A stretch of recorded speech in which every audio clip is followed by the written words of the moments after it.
The Holy Gospel according to Luke. As Jesus drew near Jerusalem, he saw the city and wept over it, saying, "If this day you only knew what makes for peace, but now it is hidden from your eyes. For the days are coming upon you when your enemies will raise a palisade against you. They will encircle you and hem you in on all sides. They will smash you to the ground and your children within you, and they will not leave one stone upon another within you, because you do not recognize the time of your visitation." The Gospel of the Lord. Praise to you, Lord Jesus Christ. You did not recognize the time of visitation. If you ever read the history of the destruction of Jerusalem, and I know today is Thanksgiving, so we're not going to give a long homily, but if you ever read the history of the destruction of Jerusalem, you'd be surprised how precise these words came to the people of Israel in the year 70 AD. It is one of the most horrific scenes of slaughter performed by the Roman soldiers you can ever imagine. When I read it, the very first time I read it, I was horrified. And I said, God, how is this possible? That this could happen to your people. And I had to read it a second and the third time, and I still asked. But God had warned them, Christ had warned them. You did not recognize your time of visitation, so therefore the days will come upon you when they will encircle you and hem you in on all sides.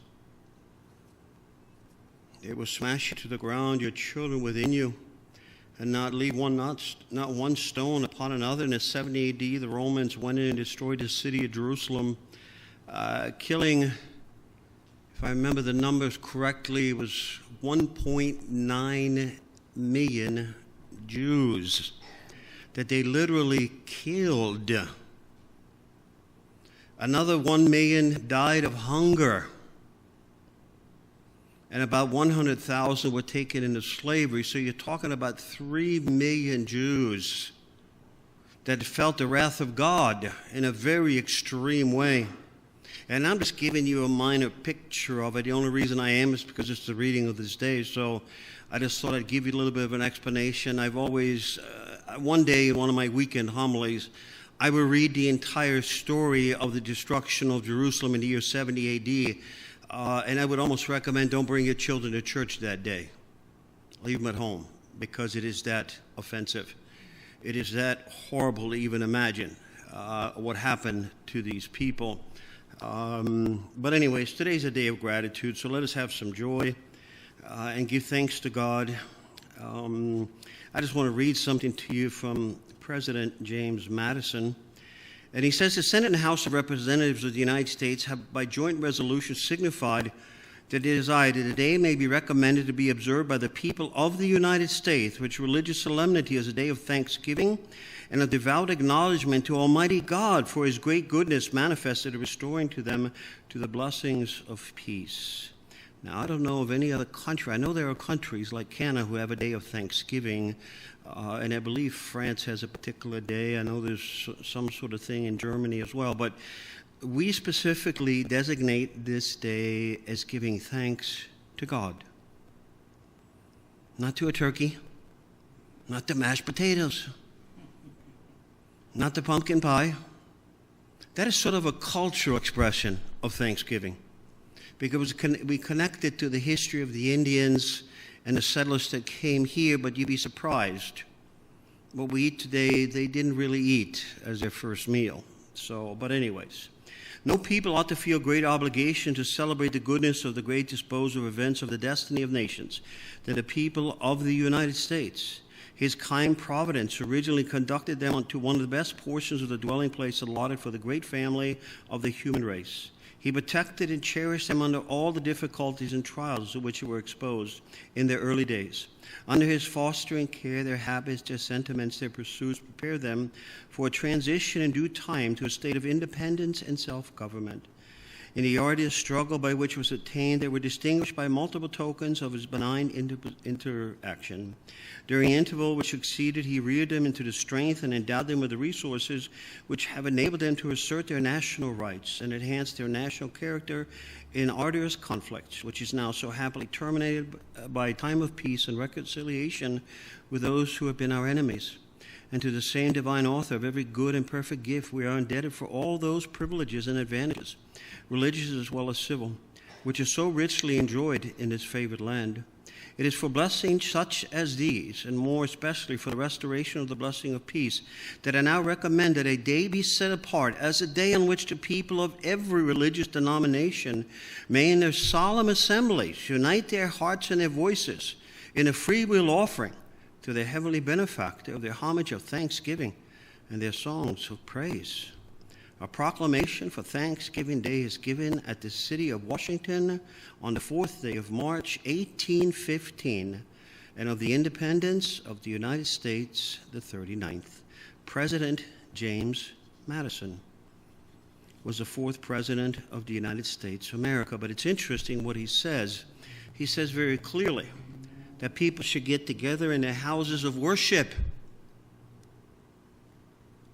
Our churches should be full today. The word Eucharist comes from a Greek word called Eucharistica, which directly translates into thanksgiving.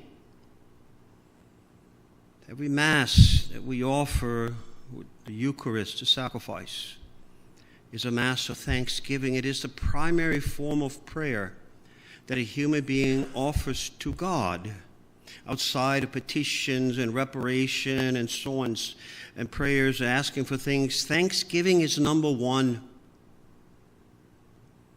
To give thanks to God for all and for everything. If you ever want to know what makes for happiness in a human being and what makes for happiness in life, and we all look for it, we all want to be happy, learn to give thanks. In times of good, in times of bad, in times of rich, in time of poor, it doesn't matter. Learn to give thanks to God for all things at all times in every place. To develop an attitude of gratitude always. And don't skip a single thing. And when you can learn to do that, you will be always grateful. And when you're always grateful, you will have peace. When you have peace, you'll be happy. So if you want to know how to be happy, learn to give thanks. And it doesn't mean that I always have to be praying all the time, but it's like when, let's say, on my birthday, somebody makes me a nice birthday cake, or somebody gives me a nice birthday card, and it has $100 in it, and there's something that wells up inside of us, and we're very grateful because somebody has done this for us. We're grateful. We say thank you very much for that. But it's as much as a feeling as it is an actual act of giving thanks. It's the experience that we have. And this is something that we should do every day, not just one day a year. Not just one day a year. But every day of our lives, every breath and every moment that we have, to give thanks to God. And when you can do that, like I said, you will learn to discover you can be quite happy with what you have.